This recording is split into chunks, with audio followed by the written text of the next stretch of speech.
Hey guys, I'm Emily, I'm a lawyer, and today I'm going through my law school regrets. Just kidding, not actually things that I regret, but if I could go back in time and maybe reconsider some things or do some things differently, here's what I would do. So if you're thinking about law school or you're in law school, definitely worth a watch.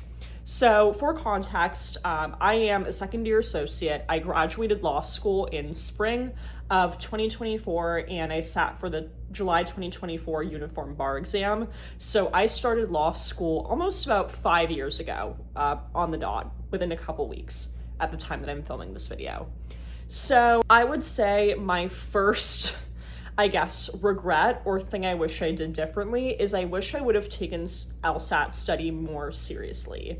So frankly, I got a 160 on the LSAT and I graduated undergrad with a 3.67 GPA. So I did get a full tuition scholarship at the law school I ended up going to. I applied to 6 law schools. I was rejected from the top 2, waitlisted at 2, and then the 2 that I got into, I was offered full tuition at both. And so at that point, I knew for the schools I got waitlisted at, if I had gotten accepted, that I wouldn't have gotten offered any sort of scholarship. So I just decided to go with the highest ranked that I got into. When I was studying for the LSAT, frankly, I didn't take it that seriously. I was kind of on my phone a lot, really distracted.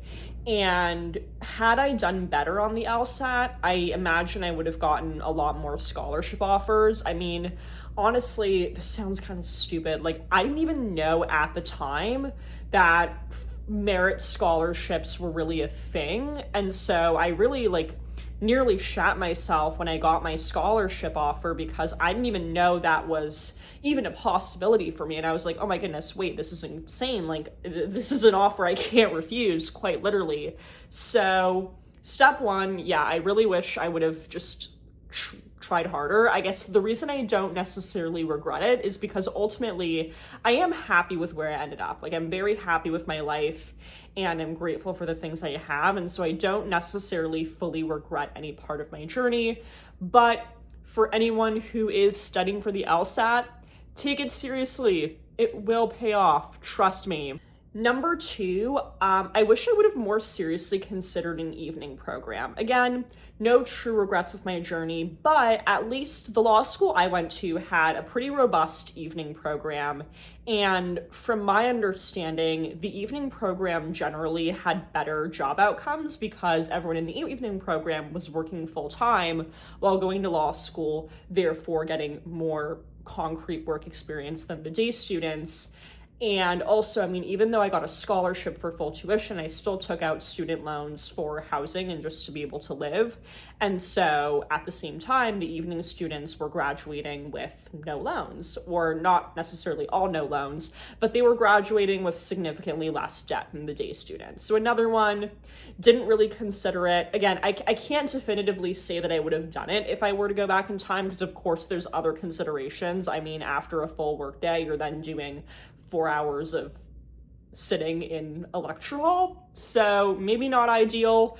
And I know a lot of the evening students, they were significantly older, had kids, so they had other things going on. But I think I just wish I would have entertained it more as an option. I think just looking back, there's certain things that I just didn't even know or really consider as a possibility, and I think an evening program is definitely one of those things. Next, I wish I would have tried harder my 1L year. And the reason why is because at least for Big Law, your 1L grades are, at least to my knowledge, the single biggest determining factor of your job prospects for Big Law. And also, the law school too, for example, Harvard, I have friends who go and went to Harvard, and my understanding is that anyone who goes to Harvard, you will get whatever job you want if you went to Harvard. For my law school, that was not the case.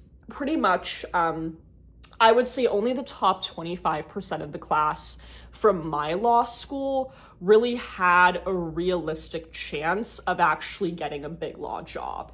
And I didn't really know that at the time. I didn't really take it seriously. I did take a gap year, which I don't regret, but I worked as a real estate agent and in that gap year. And so transitioning from fully being on my own schedule to once again being in classes all day, that was a pretty tough adjustment for me.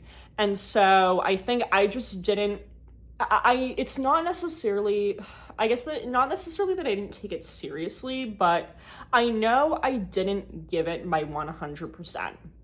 And I think there were definitely plenty of points. I think only recently I've been really testing my full professional potential with both my day job and then also maintaining a very active social media. But I know that I did not try my hardest in 1L, and that kind of doesn't sit well with me. I think, everyone's 100% looks different. But I guess I would be curious to know, like, what would have happened if I actually gave it my all? Because of course there are situations where you give it your best and you don't necessarily get where you want to be, or you just, land a certain place. But I really wish I would have tried harder and at least not bet it against myself. I think that's really key, and that's kind of why this still sits with me, because if I had really given it my all, I'd be curious where I would have ended up. So if you're watching this and you're about to start law school, you're thinking about law school, just know that your 1L grades will be the single biggest determining factor on your job outcomes. So take it seriously. You don't have to go out to the bar every weekend. The hard work will pay off. And my final item that I have is not losing the bar exam momentum. So what I mean by this, so I sat for the uniform bar exam once. I got a 310. For reference, you need a 270 to pass. So I guess I don't want to say I studied more than I needed to, because I think with the bar exam, you just never know, and you need to study truly as hard as you can. I think the bar exam was, as opposed to my 1L year that I just talked about, I feel like with the bar exam, I was proud that I really left it all on the battlefield. Like, by the time we were at that final week, the final week before the bar exam, I really gave it my all, and I'm really proud of that. Now, the following summer, in July of 2025, I sat for the Florida bar exam. Now, for Florida, for reference, if anyone's not familiar, uniform bar exam, I believe as of right now, 38 states are member jurisdictions. So as long as you score high enough, you can transfer your score into any other UBE jurisdiction. And there are 12 jurisdictions that are not UBE members, and Florida happens to be one of them. So I was able to partially transfer my MBE score, but I still had to sit for the day of the Florida bar that was just Florida law. And so I failed by 5 points, which was kind of painful. I definitely didn't take it as seriously because I so overstudied for the UBE. I just kind of wrongfully assumed that I didn't need to go as hard for the Florida bar exam. I ended up failing by 5 points. It just kind of, it is what it is. And it was just kind of one of those moments where I was like, dang, if maybe I just studied a little harder, could I have actually maybe caught that? I mean, I guess I am somewhat comparing apples and oranges, because the summer before I sat for the uniform bar exam, I did not work. I took a full 2 months off, which, if you have any doubts as to whether you should do that, take the full 2 months off. It will pay off.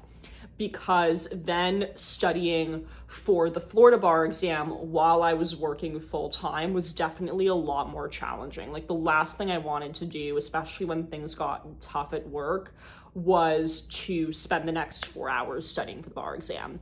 And then I didn't even pass. So it was like, all right, what was the point of that? Jury is out as to whether I'll ever actually sit again for the Florida bar exam. It's not, for me, I'm in tax now, and my firm only does federal tax law. So I don't need to be licensed in Florida for any reason. So jury's out as to whether I'll actually go through with it. But anyways, I'd love to hear in the comments if there's anything that you're thinking of, any questions, if you're thinking about law school, or if you're a lawyer, any pointers that you have based on the decisions you made. I'd love to hear them all. If you're not already, don't forget to follow me on Instagram and TikTok for up-to-date dark humor, and I'll see you all next week. Thanks for watching.